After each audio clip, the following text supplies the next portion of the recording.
pratique durante a Quaresma.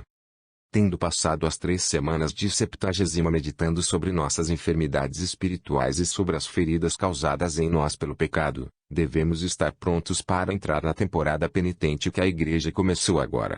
Temos agora um conhecimento mais claro da justiça e santidade de Deus, e dos perigos que aguardam uma alma impenitente, e que nosso arrependimento pode ser sério e duradouro. Temos pena de despedida das alegrias e bugigangas vãs do mundo. Nosso orgulho foi humilhado pela profecia de que esses corpos logo seriam como as cinzas que escreveram a lembrança da morte em nossas testas. Durante estes 40 dias de penitência, que parecem tanto tempo para nossa pobre natureza, não seremos privados da companhia de nosso Jesus. Ele parecia ter se retirado de nós durante aquelas semanas de Septuagesima, quando tudo falava conosco de suas maledictions sobre o homem pecaminoso, mas essa ausência nos fez bem. Nos ensinou a tremer com a voz da raiva de Deus. O medo do Senhor é o começo da sabedoria. Salmo 110:10. Descobrimos que é assim, o espírito da penitência está agora ativo dentro de nós, porque tememos. E agora, vamos olhar para o objeto divino que está diante de nós. É o nosso Emanuel, o mesmo Jesus, mas não sob a forma do doce babe a quem adoramos em seu berço. Ele cresceu até a plenitude da era do homem, e usa a aparência de um pecador, tremendo e humilde diante da majestade soberana de seu Pai, a quem ofendemos, e a quem ele agora se oferece como vítima da propiciação. Ele nos ama com o amor de um irmão, e vendo que a temporada para fazer penitência começou, ele vem nos animar por sua presença e seu próprio exemplo. Vamos passar 40 dias em jejum e abstinência. Jesus, que é a própria inocência, passa pela mesma penitência. Nós nos separamos, por um tempo, dos prazeres e vaidades do mundo. Jesus se retira da companhia e vê os homens. Pretendemos ajudar nossos serviços divinos de forma mais assiduamente, e rezar mais fervorosamente, do que em outras ocasiões. Jesus passa 40 dias e 40 noites em oração, como o mais humilde suppliante, e tudo isso para nós. Vamos pensar sobre nossos pecados passados, e bebai-los em luto amargo. Jesus sofre por eles e chora sobre eles no silêncio do deserto, como se ele próprio os tivesse cometido. Assim que ele recebeu o batismo das mãos de São João, o Espírito Santo o levou ao deserto. Chegou a hora de mostrar-se ao mundo. Ele começaria nos ensinando uma lição de imensa importância. Ele deixa o santo precursor e a multidão admiradora, que tinha visto o Espírito Divino descer sobre ele, e ouviu a voz do Pai proclamando como seu amado filho. Ele as deixa e vai para o deserto. Não muito longe da Jordânia uma montanha áspera, que recebeu, depois dos anos, o nome de Quarantana. Ele comanda uma vista da planície fértil de Jericó, o Jordão e o Mar Morto.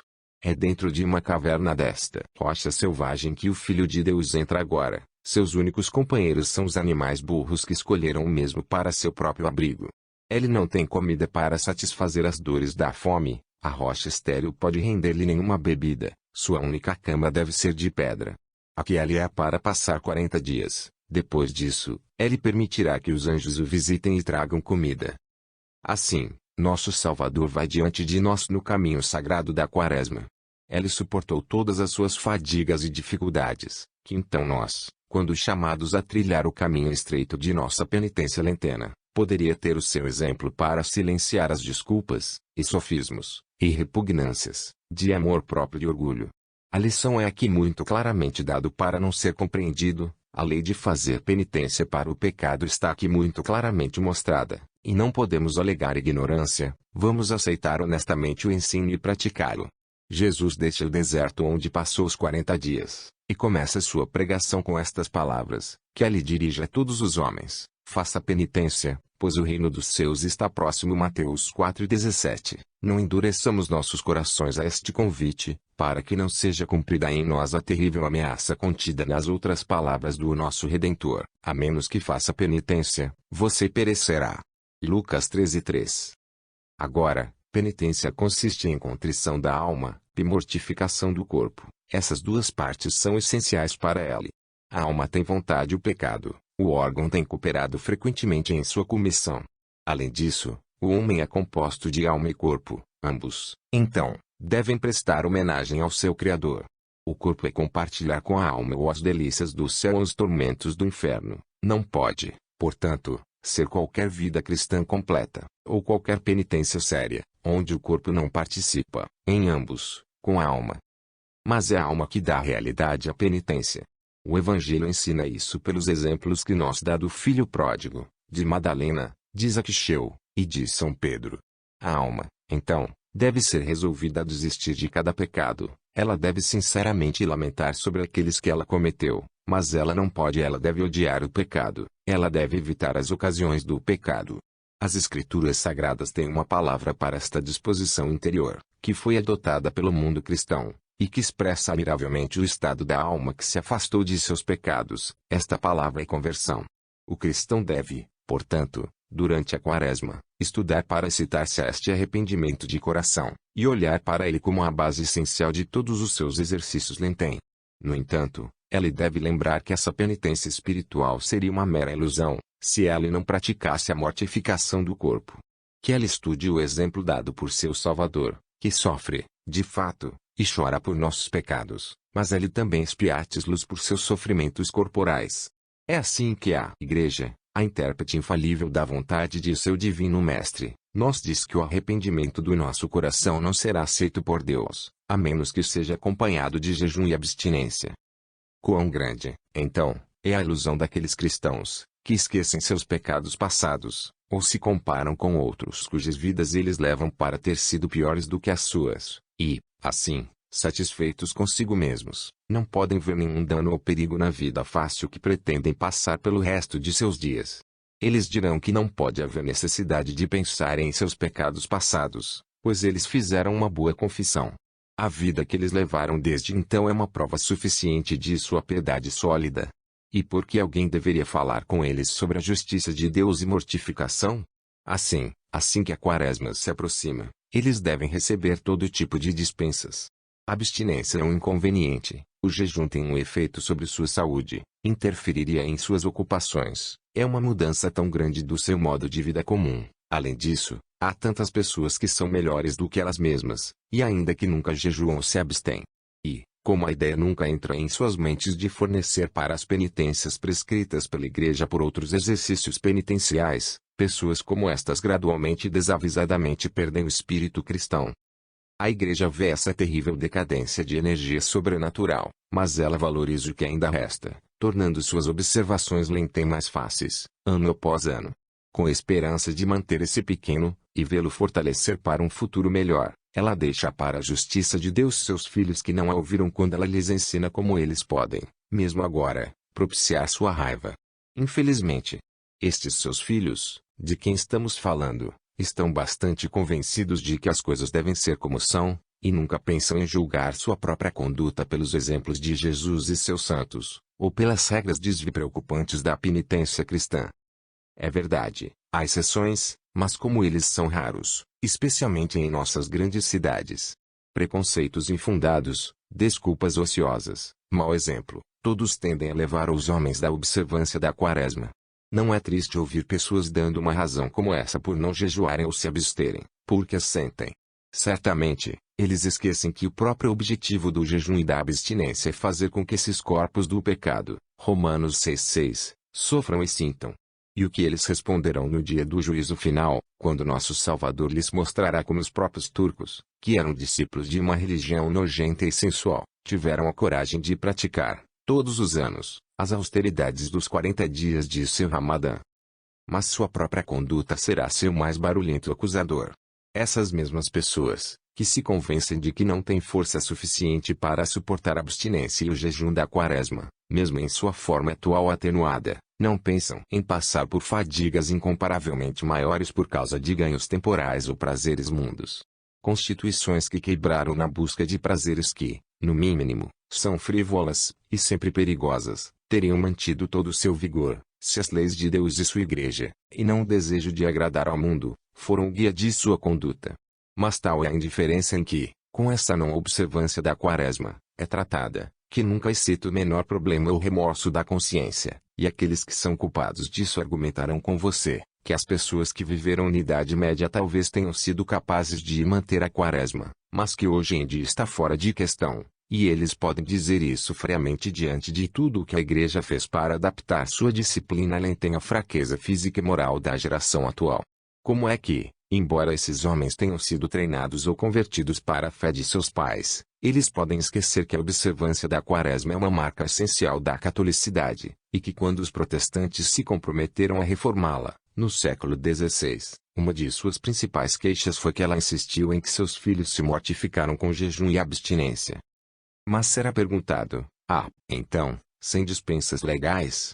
Nós respondemos que há, e que eles são mais necessários agora do que em eras anteriores, devido à fraqueza geral de nossas constituições. Ainda assim, há um grande perigo de nos enganarmos. Se temos força para passar por grandes fadigas quando nosso próprio amor é gratificado por eles, como é que somos fracos demais para observar a abstinência? Se um pequeno inconveniente nos impede de fazer essa penitência, como faremos uma expiação por nossos pecados? Pois expiação é essencial dolorosa para a natureza. A opinião do nosso médico de que o jejum vai nos enfraquecer, pode ser falsa, ou pode estar correta, mas essa mortificação da carne não é o próprio objeto que a Igreja almeja, sabendo que nossa alma lucrará com o corpo sendo trazido para a sujeição. Mas suponhamos que a dispensa seja necessária, que nossa saúde seria prejudicada, e os deveres do nosso estado de vida negligenciados, se fôssemos observar a lei da Quaresma à risca. Nós, nesse caso, nos esforçamos, por outras obras de penitência, para suprir aqueles que nossa saúde não nos permite observar.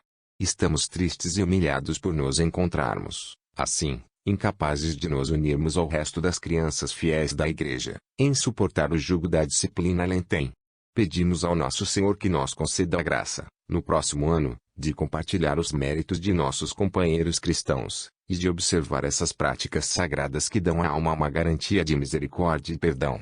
Se o fizermos, a dispensação não será prejudicial aos nossos interesses espirituais, e quando a festa da Páscoa chegar, convidando os fiéis a participarem em suas grandes alegrias, podemos assumir nosso lugar lado a lado com aqueles que jejuaram, embora nossa fraqueza corporal não nos permitiu acompanhar o ritmo exteriormente, nosso coração tem sido fiel ao espírito da Quaresma. Quanto tempo uma lista de provas ainda poderíamos dar da negligência, na qual o espírito moderno de autoindulgência leva tantos entre nós, no que diz respeito a jejum e abstinência. Assim, há católicos para serem encontrados em todas as partes do mundo que fazem sua comunhão de Páscoa, e se professam filhos da Igreja Católica, que ainda não têm ideia das obrigações da Quaresma. Sua própria noção de jejum e abstinência é tão vaga, que eles não estão cientes de que essas duas práticas são bastante distintas uma da outra, e que a dispensa de um não inclui, de forma alguma, uma dispensa do outro.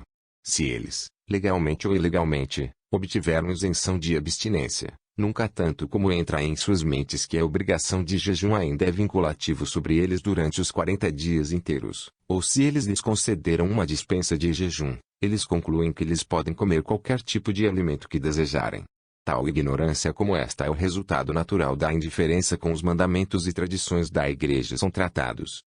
Até agora, falamos da não observância da Quaresma em sua relação com indivíduos e católicos. Vamos agora dizer algumas palavras sobre a influência que essa mesma não observância tem sobre um povo inteiro ou nação.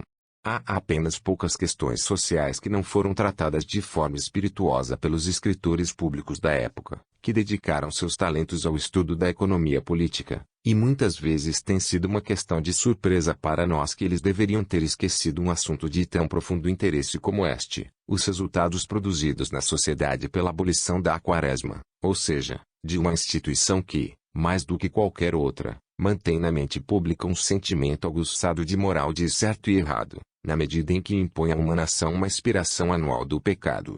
Não é necessária a penetração astuta para ver a diferença entre duas nações, uma das quais observa, a cada ano, uma penitência de 40 dias na reparação das violações cometidas contra a lei de Deus, e outra, cujos próprios princípios rejeitam toda essa reparação solene. E olhar para o sujeito de outro ponto de vista, não se teme que o uso excessivo de alimentos de origem animal tende a enfraquecer, em vez de fortalecer, a constituição. Estamos convencidos disso. Chegará o momento em que uma maior proporção de vegetais, e menos animal, a dieta será considerada como um meio essencial para manter a força do quadro humano. Que, então, os filhos da Igreja observem corajosamente as práticas lenten da penitência. A paz de consciência é essencial para a vida cristã, e ainda assim é prometido a ninguém, mas almas verdadeiramente penitentes. A inocência perdida deve ser recuperada pela humilde confissão do pecado, quando é acompanhada pela absolvição do Padre, mas deixe os fiéis estarem atentos contra o perigoso erro, o que os convenceria de que não tem nada a ver quando uma vez perdoados. Que se lembrem do aviso solene dado pelo Espírito Santo nas Escrituras Sagradas, não seja sem medo sobre o pecado perdoado. Eclesiásticos 5:5. Nossa confiança de sermos perdoados deve ser proporcional à mudança ou conversão de nosso coração. Quanto maior a nossa detestável atual de nossos pecados passados e mais sério nosso desejo de fazer penitência por eles para o resto de nossas vidas, melhor fundada é a nossa confiança de que eles foram perdoados. O homem não sabe, como o mesmo volume sagrado nos assegura, se ele é digno de amor ou ódio. Eclesiastes 9:1. Mas aquele que mantém dentro dele o espírito da penitência, tem todas as razões para esperar que Deus o ame. Mas a corajosa observância do preceito da Igreja de jejum e abstenção durante a Quaresma deve ser acompanhada por essas duas outras obras eminentemente boas, as quais Deus tão frequentemente nos instiga nas Escrituras: oração e esmolas. Assim como sob o termo jejum a Igreja compreende todos os tipos de mortificação, então sob a palavra oração ela inclui todos aqueles exercícios de piedade em que a alma mantém relações sexuais com seu Deus. Presença mais frequente nos cultos da Igreja, auxiliando diariamente na missa, leitura espiritual, meditação sobre verdades eternas e a paixão, ouvindo sermões, e, acima de tudo, aproximando-se dos sacramentos da penitência e da Santa Eucaristia. Estes são os principais meios pelos quais os fiéis devem oferecer a Deus a homenagem da oração, durante esta época santa. Os aldeedos compõem todas as obras de misericórdia ao nosso vizinho, e são recomendados por unanimidade pelos médicos santos da Igreja, como sendo o necessário complemento de jejum e oração durante a Quaresma.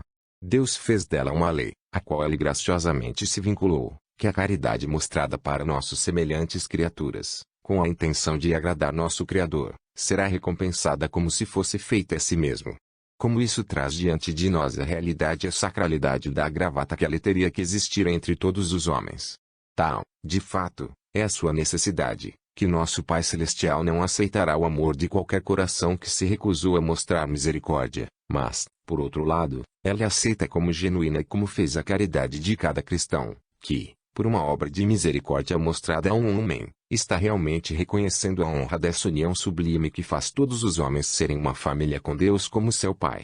É assim que os esmolas, feitos com essa intenção, não são meramente atos de bondade humana, mas são elevados à dignidade dos atos religiosos, que tem Deus para seu objeto direto, e tem o poder de apaziguar sua justiça divina.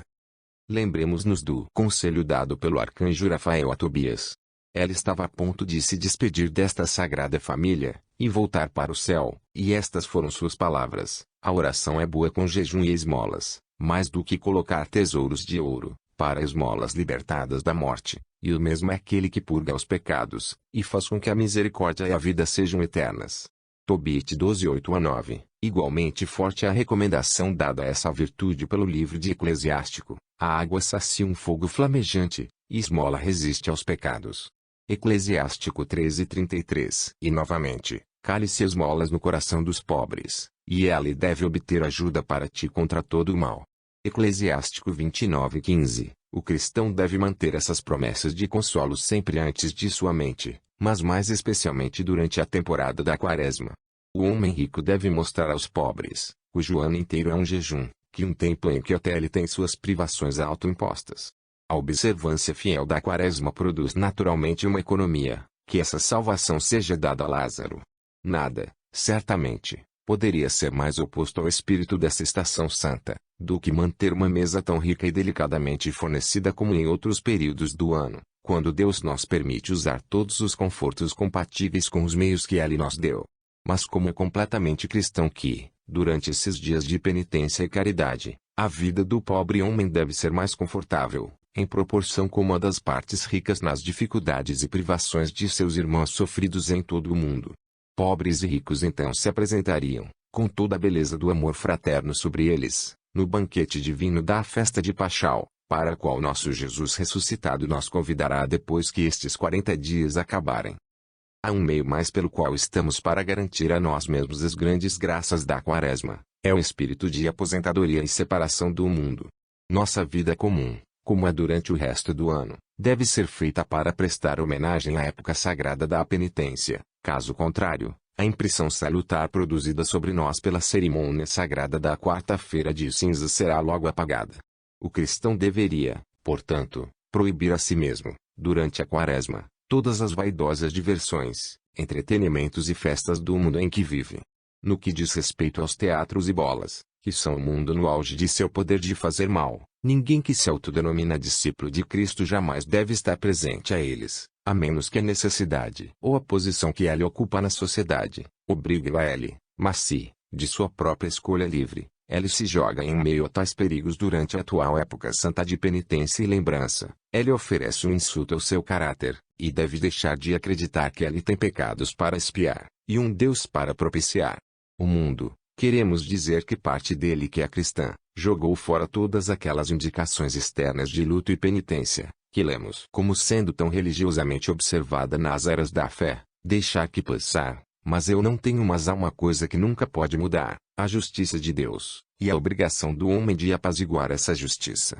O mundo pode se rebelar tanto quanto irá contra a sentença, mas a sentença é irrevogável, a menos que você faça penitência, todos vocês perecerão. Lucas 13:3, é a palavra de Deus. Digamos, se você quiser, que poucos hoje em dia dar ouvidos a ela, mas ela não pode mas por essa mesma razão muitos estão perdidos. Aqueles, também, que ouvem esta palavra, não devem esquecer os avisos dados pelo nosso divino Salvador, no Evangelho lido para nós no domingo de Sexagésima. Ele nos contou como parte da semente é pisada pelos transeuntes, ou comida pelas aves do ar, como algumas caem em solo rochoso, e ficam secas, e como, novamente, algumas são sufocadas por espinhos. Sejamos sábios, e não palpidores para nós tornarmos aquele bom terreno, que não só recebe a semente divina, mas traz 100 vezes para a colheita da Páscoa que está à mão. Um sentimento inevitável surgirá na mente de alguns de nossos leitores, pois eles perusem essas páginas, nas quais nos esforçamos para incorporar o espírito da Igreja, como expressa, não apenas na liturgia, mas também nos decretos dos conselhos e nos escritos dos santos padres. O sentimento a que aludimos é de arrependimento por não encontrar, durante este período do ano litúrgico, a poesia tocante e requintada, que deu tanto charme aos 40 dias de nossa solenidade natalina. Primeiro veio Septuagésima, jogando suas sombras sombrias sobre aquelas visões encantadoras do mistério de Belém, e agora chegamos a uma terra deserta, com espinhos a cada passo, e sem fontes de água para nos refrescar. Não nos queixamos, no entanto, a Santa Igreja sabe nossos verdadeiros desejos, e tem a intenção de fornecê-los. Também não devemos nos surpreender com ela insistindo em uma preparação mais severa para a Páscoa, do que para o Natal. No Natal, íamos nos aproximar de nosso Jesus como criança. Tudo o que ela nos fez passar então foram os exercícios do evento, pois os mistérios da nossa redenção foram apenas o começo. E daqueles que foram ao berço de Jesus, havia muitos que, como os pobres pastores de Belém, poderiam ser chamados de simples, pelo menos neste sentido, que não perceberam suficientemente a santidade de seu Deus encarnado ou a miséria e a culpa de sua própria consciência. Mas agora que este Filho do Deus eterno entrou no caminho da penitência, agora que estamos prestes a vê-lo como vítima de cada humilhação, e sofrendo até mesmo uma morte em cima de uma cruz, a Igreja não nos poupa, ela nos desperta de nossa ignorância e nossa autossatisfação. Ela nos pede para atacar nossos seios, ter remorso em nossas almas, mortificar nossos corpos, porque somos pecadores. Toda a nossa vida deve ser de penitência. Almas fervorosas estão sempre fazendo penitência. Poderia qualquer coisa ser mais justa ou necessária, do que devemos fazer alguma penitência durante estes dias, quando nosso Jesus está em jejum no deserto, e é morrer no Calvário. Há uma frase deste nosso Redentor, que ele falou com as filhas de Jerusalém no dia de sua paixão. Vamos aplicá-lo a nós mesmos. Se na madeira verde eles fazem essas coisas, o que deve ser feito no seco? Lucas 23:31. Que revelação está aqui! E ainda, pela misericórdia de Jesus que a fala, a madeira seca pode se tornar o verde, e assim não ser queimada. A Igreja espera, ou melhor, toda a sua energia está trabalhando, que isso pode ser, portanto, ela nos oferece suportar o jugo. Vamos apenas corajosamente trilhar o caminho da penitência, e a luz gradualmente se transportará sobre nós. Se estamos agora longe de nosso Deus pelos pecados que estão sobre nós, Essa estação sagrada será para nós o que os santos chamam de vida purga, e nos dará essa pureza que nos permitirá ver nosso Senhor na glória de sua vitória sobre a morte. Se, pelo contrário, já estamos vivendo a vida iluminadora, se, durante as 3 semanas de Septuagesima, suamos bravamente a profundidade de nossas misérias, nossa quaresma nos dará uma visão mais clara de quem é nossa luz, e se o reconhecemos como nosso Deus quando vimos como bebê de Belém, o olho de nossa alma não deixará de reconhecê-lo no penitente divino do deserto, ou na sangrenta vítima do Calvário. Igual. Este texto é extraído de Tia Liturgical IA, de autoria de Dom Prosper Gueranger.